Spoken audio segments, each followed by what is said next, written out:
Picture this scenario. July 2024, Watson Lake, Arizona. Two recreational fishermen, brothers named Jake and Ryan Foster, are out on their boat enjoying a perfect summer morning.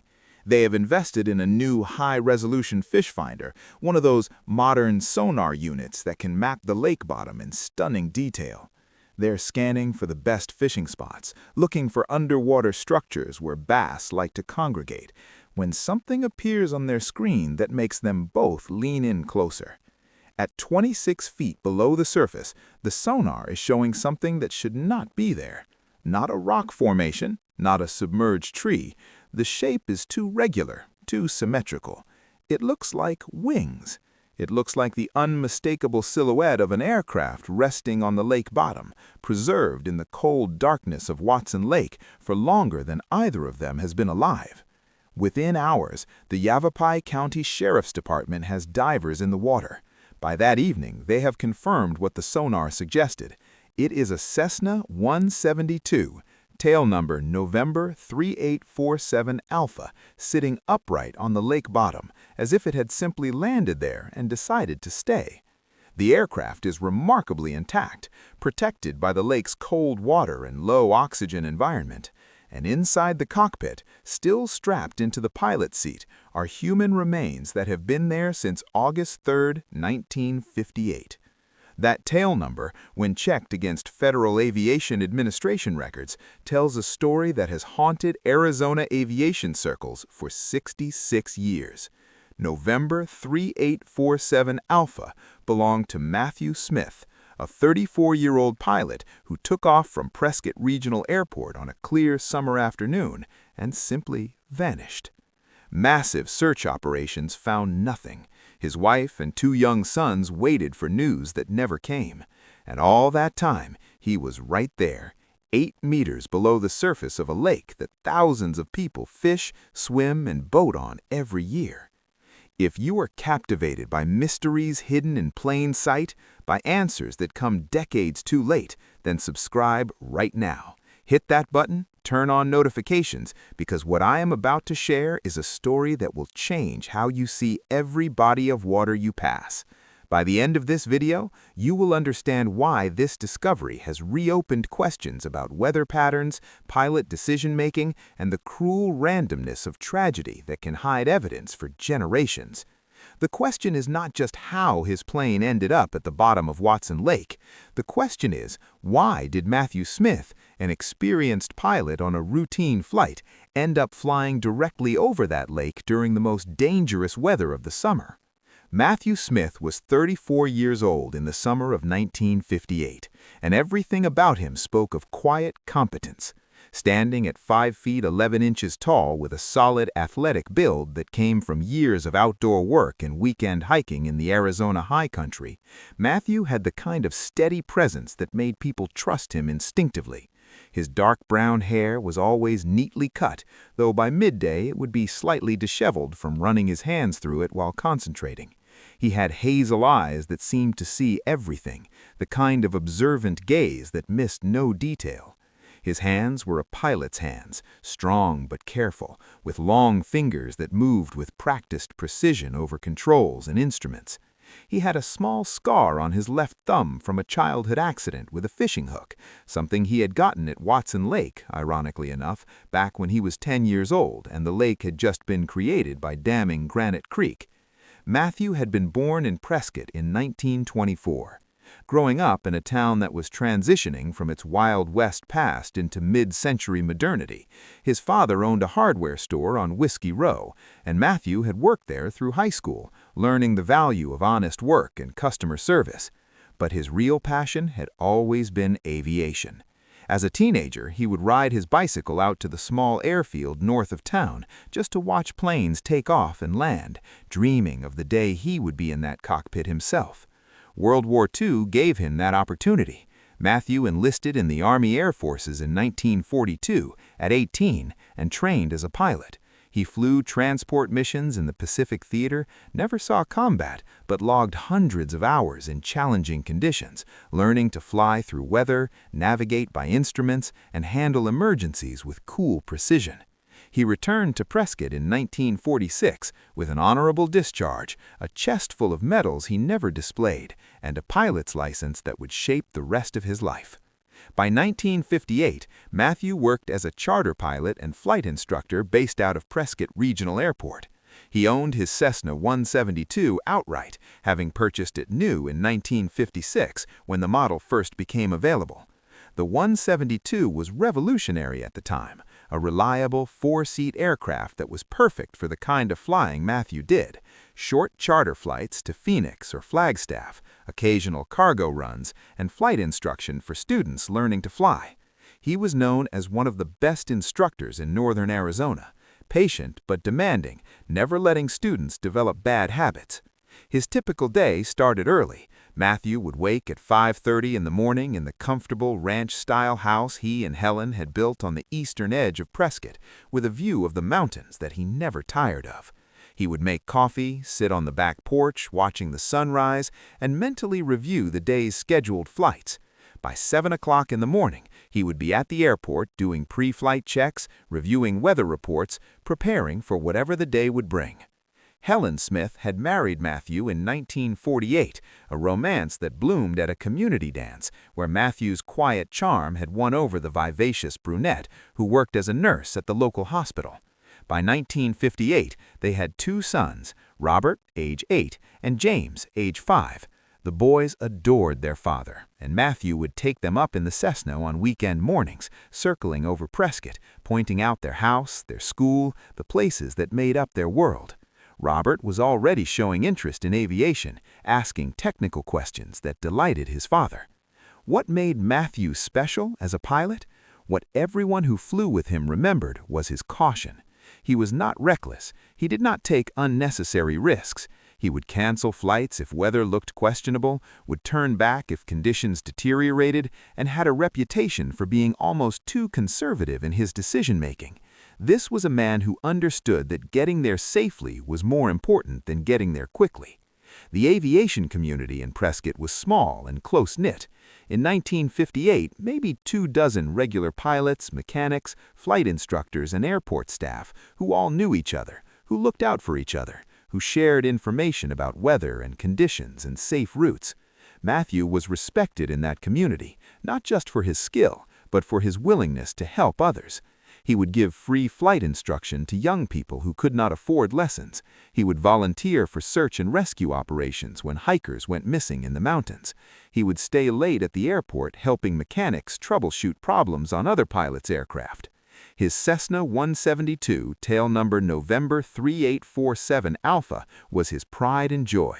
He maintained it obsessively, keeping detailed maintenance logs, never skipping inspections, replacing parts before they failed, rather than waiting for problems to develop. The aircraft had a distinctive paint scheme, white with blue racing stripes, and Matthew kept it so clean that it always looked brand new. He had named it, though he never told anyone what name, just smiled when people asked. On the evening of August 2, 1958, Matthew had dinner with his family, as usual. Helen had made pot roast, the boys had argued good-naturedly about who got the last dinner roll, and afterward Matthew had helped with dishes while the boys did homework at the quaint kitchen table. It was an ordinary evening in an ordinary life, the kind of peaceful domestic scenario that Matthew had come to treasure after the chaos of war years. He had gone over his flight schedule for the next day with Helen. He had one charter flight booked, taking a businessman from Phoenix to Prescott in the morning, then returning the man to Phoenix in the late afternoon. Simple, straightforward, a route Matthew had flown dozens of times. He would be home by 6 in the evening at the latest, he told Helen. She had smiled, kissed him, and said she would have dinner ready. Matthew kissed his sons goodnight, telling Robert they would go flying together that weekend if weather was good. He went to bed at 10 in the evening, setting his alarm for 5:30 in the morning, falling asleep to the sound of Helen's breathing beside him, completely unaware that he had less than 24 hours left to live. August 3, 1958 began as one of those perfect Arizona summer mornings that make people understand why humans built cities in the desert. The sky was crystalline blue. The temperature at dawn a comfortable 68 degrees with light winds from the southwest. Matthew woke to his alarm, went through his morning routine, and arrived at Prescott Regional Airport at 6:45 in the morning, 15 minutes earlier than necessary, as was his habit. He performed his pre-flight inspection of November 3847 Alpha with his usual thoroughness, checked the fuel, both tanks full, walked around the aircraft, examining every surface, every control, every potential point of failure. Tested the flaps, the ailerons, the rudder. Everything was perfect. The Cessna was in excellent condition, as it always was. At 7:30 in the morning, Matthew took off from Prescott, heading south-southeast toward Phoenix. The flight was smooth, uneventful, taking just under an hour in the morning calm. He landed at Phoenix Sky Harbor Airport at 8:24 in the morning, picked up his passenger, a textile salesman named Richard Coleman, who needed to get to Prescott for business meetings, and by 9 in the morning they were airborne again, heading back north. The return flight was equally routine. Matthew and Coleman made small talk about business, about Arizona's growth, about the heat. They landed in Prescott at 10:05 in the morning. Coleman thanked Matthew, paid for the charter in cash, and headed off to his meetings.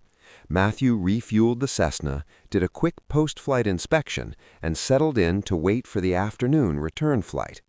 The weather forecast that morning had been unremarkable. Clear skies, temperatures climbing into the low 90s by afternoon, typical August conditions, with a slight chance of isolated thunderstorms in the mountains later in the day. Nothing concerning, nothing that would make Matthew cancel or even reconsider the afternoon flight. He spent the middle of the day at the airport, as he often did between flights. He ate lunch with other pilots in the small cafeteria. He reviewed weather updates, noting that a storm system was developing to the northwest, but was not expected to reach the Prescott area until evening. He helped a student pilot who was struggling with radio procedures. He checked on November 3847 Alpha again, making sure everything was ready for the afternoon departure. Richard Coleman returned to the airport at 3:45 in the afternoon. His meetings concluded, ready to return to Phoenix. Matthew filed his flight plan, contacted the control tower, and at exactly 4:08 in the afternoon, November 3847 Alpha lifted off from Prescott Regional Airport, climbing into the afternoon sky, with Matthew at the controls and Coleman in the right seat.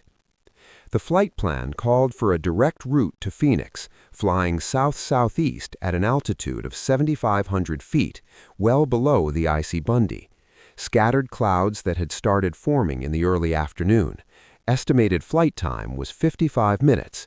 Expected arrival in Phoenix was 5:03 in the afternoon. What happened next has been pieced together from radio transmissions, witness reports, and weather data that was preserved in various archives. At 4:22 in the afternoon, Matthew reported his position to Prescott Departure Control, approximately 10 miles south of the airport, climbing through 6,000 feet. Everything was normal. His voice on the recording, preserved in Federal Aviation Administration archives, sounds calm and professional. But the weather that afternoon was developing faster than forecasts had predicted. The storm system from the northwest was moving more quickly and more violently than meteorologists had anticipated. By 4:30 in the afternoon, massive thunderstorms were forming over the mountains between Prescott and Phoenix, cells of severe weather that appeared seemingly out of nowhere, building rapidly in the unstable afternoon air. At 4:35 in the afternoon, Matthew radioed that he was encountering weather, reporting moderate turbulence and building clouds ahead. He requested clearance to deviate from his flight plan, to swing east to avoid the worst of the storm cells he could see developing. Clearance was granted. This was normal, exactly the kind of good decision-making that characterized Matthew's flying. At 4:42 in the afternoon, Matthew made his last radio transmission. His voice was still calm, but more clipped, more focused. He reported that weather was deteriorating rapidly, that he was in instrument meteorological conditions, meaning he could not see the ground, flying entirely by instruments through the clouds and rain.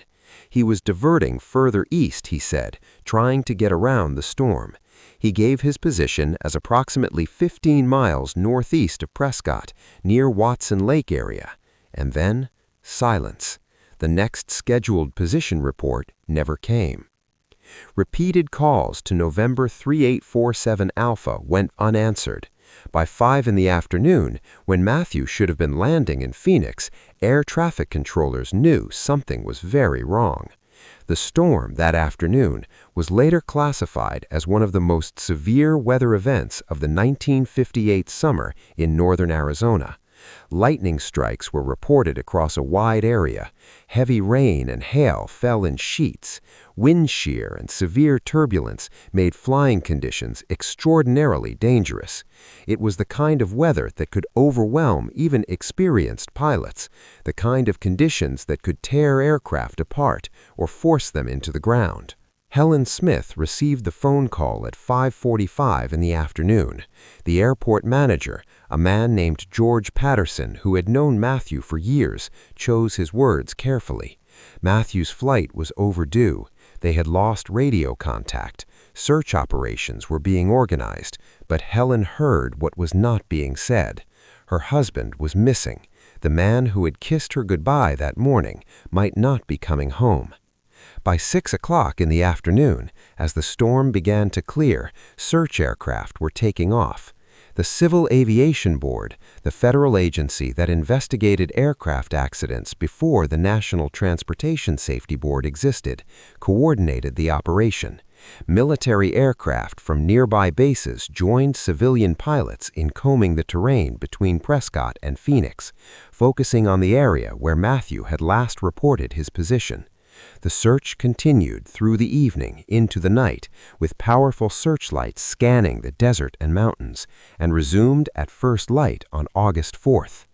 Dozens of aircraft flew grid patterns, ground crews hiked through rugged terrain, searchers looked for any sign, wreckage, fire scars, disturbed vegetation, anything that might indicate where November 3847 Alpha had gone down.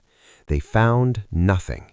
The white Cessna, with its distinctive blue stripes, so carefully maintained and so brightly painted, seemed to have vanished completely.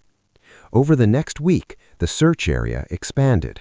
Hundreds of square miles were covered, every canyon, every ridge, every possible location examined and re-examined. Search crews spoke with witnesses who had been in the area during the storm. Several people reported seeing a small aircraft flying low through the clouds near Watson Lake around 4:05 in the afternoon, struggling against the wind and rain, but no one had seen it crash. No one had heard an impact or seen smoke. The plane had simply been there, fighting through the storm, and then it was not. Investigators interviewed Richard Coleman extensively. He could not provide much useful information. Matthew seemed normal, professional, perhaps slightly more tense than during the morning flight, but nothing alarming. When the weather deteriorated, Matthew handled it, making the decision to deviate, following proper procedures. Coleman had trusted him completely. And then, in his words, everything had happened very fast.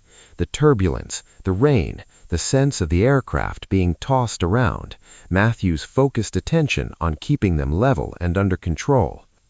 Helen Smith spent those first days in a fog of fear and hope. Friends and family gathered at her house. Church members brought food. Neighbors helped with the boys who were too young to fully understand what was happening, but old enough to sense the fear. That something was terribly wrong. Helen would stand at the window looking toward the airport, waiting for news that never came in the form she wanted.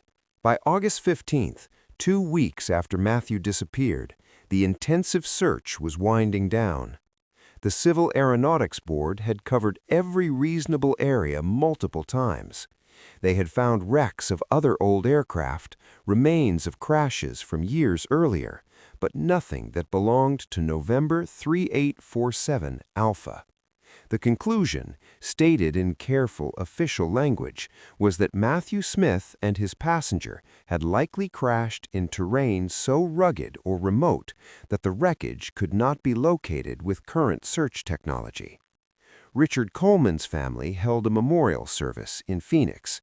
Matthew's service was delayed.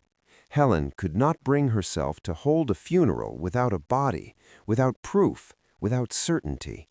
She kept hoping maybe Matthew had crashed, but survived, was injured somewhere, would be found. Maybe the radio had failed and he had landed safely at some remote airstrip. Maybe, impossibly, there was still a chance.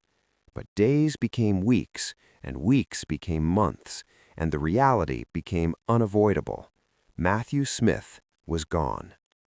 On October 12, 1958, a memorial service was held at the First Presbyterian Church in Prescott. Hundreds attended. The aviation community came out in force, flying missing man formations over the service, honoring one of their own who had been lost to the sky he loved. Helen Smith faced an impossible situation.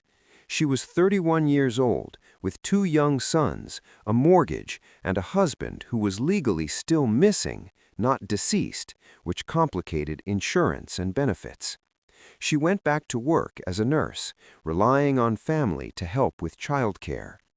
She raised Robert and James alone, doing her best to keep their father's memory alive while dealing with her own grief and confusion.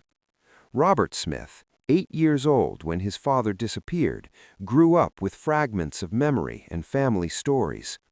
He remembered the flights, the feeling of his father's hand on his shoulder as they flew over Prescott, the sound of his father's laugh.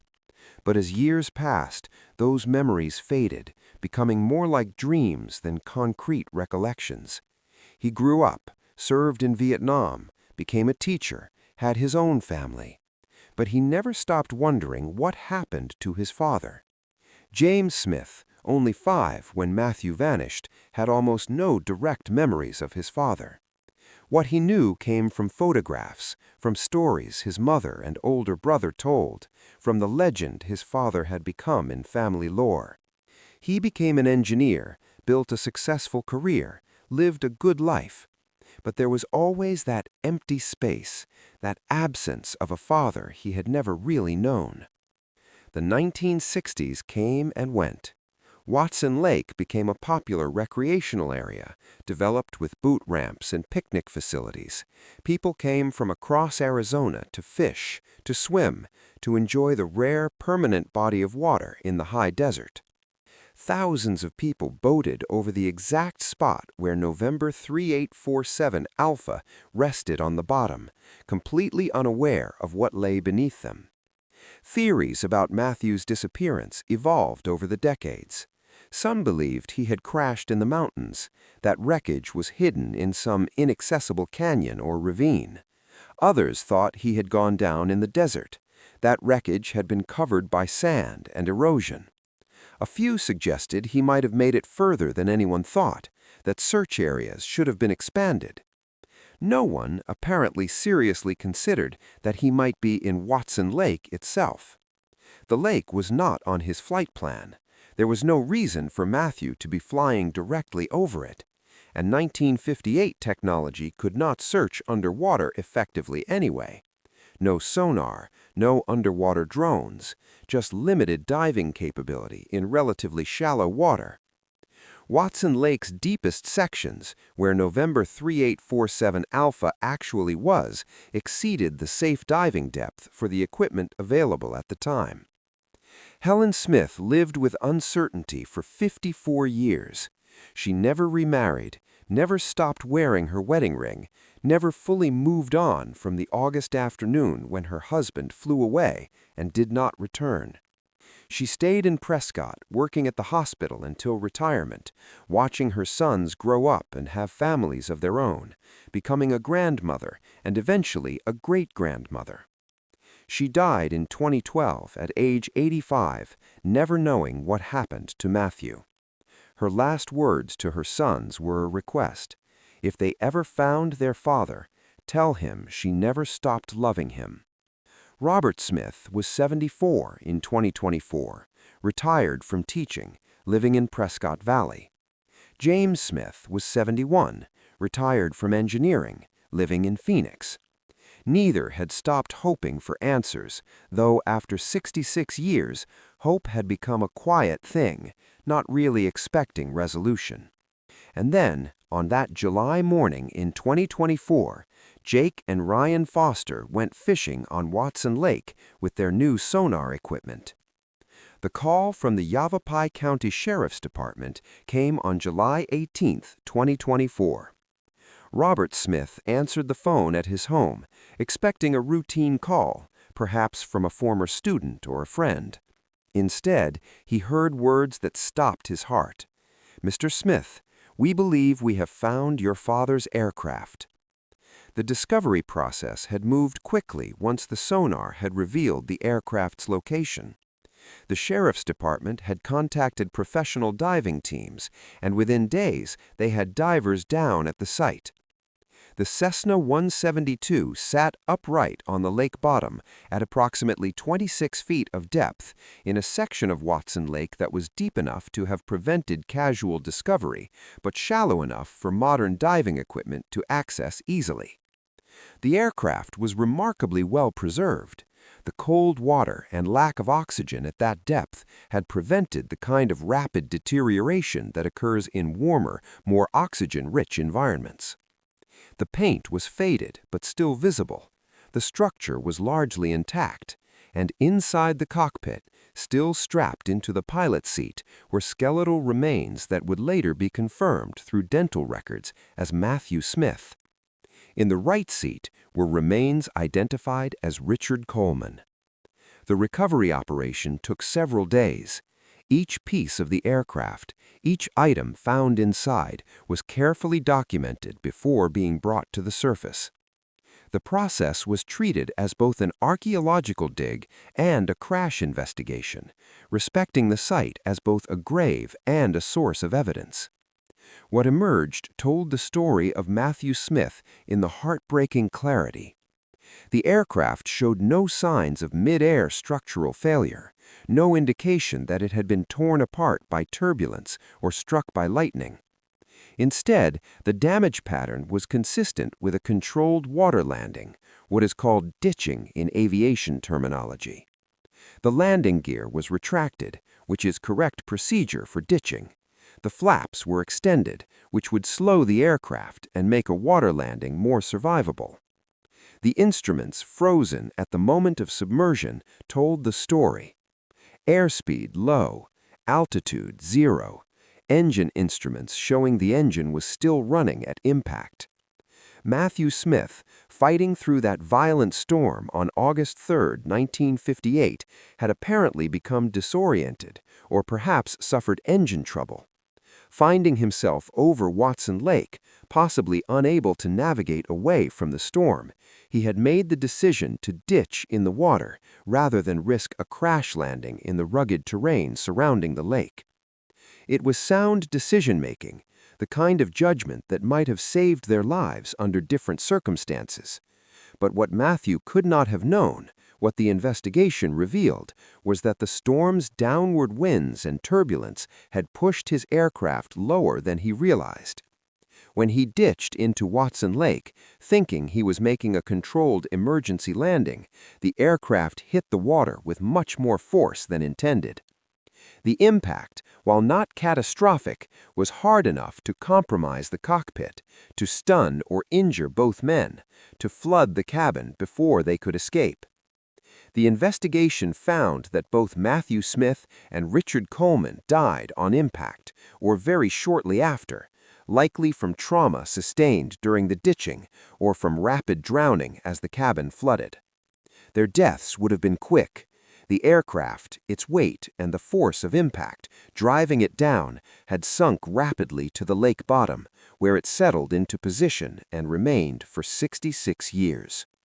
The recovery of Matthew's remains brought Robert and James Smith to Watson Lake in August 2024, 66 years and 2 weeks after their father had disappeared.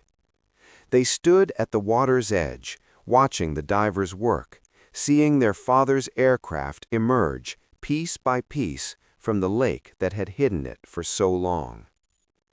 Robert, at 74, wept openly for the father he had lost at 8 years old. He made the right decision, he told reporters who had gathered to cover the story. He ditched in the water to avoid crashing into the mountains. That is what he was supposed to do. It just did not work out the way it should have. James, 71, was quieter, but equally emotional. "I wish Mom could have known," he said. "She died wondering. Now we know." He did not suffer. He was doing his job, trying to save his passenger, making the best decisions he could under impossible circumstances. That is who he was. The Civil Aeronautics Board's original investigation, limited by 1958 technology and the inability to find the wreckage, had listed the probable cause as aircraft accident due to severe weather conditions, wreckage not located. The modern National Transportation Safety Board review, with full access to the wreckage, confirmed and expanded that assessment. Matthew Smith, encountering severe weather and likely suffering at least partial instrument failure or spatial disorientation, had attempted an emergency water landing in Watson Lake. The ditching was executed properly, but the conditions, including strong downward winds, had resulted in a high-impact water entry that proved fatal. The report noted that Matthew's decision to ditch in the lake rather than attempt to fly through the storm or land in mountainous terrain was consistent with proper emergency procedures and likely represented his best chance of survival. It simply had not worked out. Sometimes, even when pilots do everything right, tragedy still occurs. So what really happened on August 3, 1958? The evidence now tells a clear story. Matthew Smith, caught in a violent summer thunderstorm, found himself over Watson Lake either by navigation error in the storm or because he was deliberately heading there for an emergency landing. Realizing he could not safely continue, he made the decision to ditch in the water. He followed proper procedures, configured the aircraft correctly, and executed the ditching as well as could be expected under terrible conditions. But the storm's severe downdrafts, invisible and unpredictable, caused the aircraft to hit the water much harder than intended. The impact killed or incapacitated both men and caused the aircraft to flood and sink rapidly. The Cessna 172 settled on the lake bottom, and there it stayed. Searches in 1958 focused on land, on mountains and desert where aircraft crashes were expected to occur. No one thought to search Watson Lake thoroughly. The technology did not exist to effectively scan the lake bottom. And even if someone had suggested it, why would Matthew Smith, whose flight plan took him nowhere near the lake, be there? It was chance, terrible luck, the kind of tragic coincidence that makes families ask why for generations. If the storm had developed an hour later, Matthew would have completed his flight safely. If he had been 5 miles in any other direction, he would have had different emergency landing options. If the downdrafts had not been so severe at that exact moment, the ditching might have been survivable. Matthew Smith was laid to rest in September 2024 in a ceremony attended by hundreds. His sons, now elderly men themselves, buried their father with full military honors, recognizing his World War II service. Representatives from the aviation community came from across Arizona. The mayor of Prescott spoke about Matthew's contributions to the town and to aviation. A missing man formation flew overhead, one aircraft breaking away to symbolize the pilot who would never return. Helen Smith's grave in the same cemetery is marked with a headstone that gives her dates, 1927 to 2012. After the service, Robert and James had a new inscription added, reunited with Matthew, 2024. It was the closure their mother had deserved but never received. Watson Lake continues to be a popular recreation area. There is now a small memorial plaque near the shore dedicated to Matthew Smith and Richard Coleman, acknowledging the tragedy that unfolded in those waters 66 years ago. Boaters and fishermen pass it regularly, most never knowing the full story. But the plaque ensures that Matthew Smith will not be forgotten again. The case raises questions about how many other missing aircraft might be hidden in America's lakes and reservoirs. How many other families are waiting for answers that lie beneath water that has never been properly searched? Modern sonar technology, the kind that Jake and Ryan Foster were using as recreational fishermen, has become so sophisticated and accessible that discoveries like this may become more common. For Robert and James Smith, the discovery brought mixed emotions: relief at finally knowing what happened to their father, grief at having the loss confirmed after decades of uncertainty, pride in learning that their father had died doing exactly what he had been trained to do, making sound decisions under pressure, trying to save his passenger's life, and sadness that their mother never got to know, never received the closure that might have allowed her to truly move forward. Matthew Smith was 34 years old, a skilled pilot, a devoted husband and father when he died trying to survive a storm that should never have developed as quickly and violently as it did. He deserved better than to spend 66 years at the bottom of a lake while his family wondered and grieved without answers. His passenger, Richard Coleman, deserved better than to be forgotten in a case that faded from memory. But at least now their stories are complete. At least now the families know. At least now, after more than 6 decades, Matthew Smith can finally rest in peace. His duty done, his sacrifice recognized, his memory preserved, not just as a mystery, but as a testament to a pilot who did everything right and was still claimed by circumstances beyond his control. If you have information about other long-missing aircraft in Arizona or anywhere else, authorities encourage you to come forward. Modern sonar technology has made it possible to solve mysteries that previous generations could not. Every missing pilot, every unsolved disappearance represents a family still waiting for answers. Matthew Smith's story is now complete. May his memory serve as a reminder that every missing person deserves to be found, that answers matter no matter how long they take to arrive, and that sometimes the water holds secrets that only time and technology can reveal.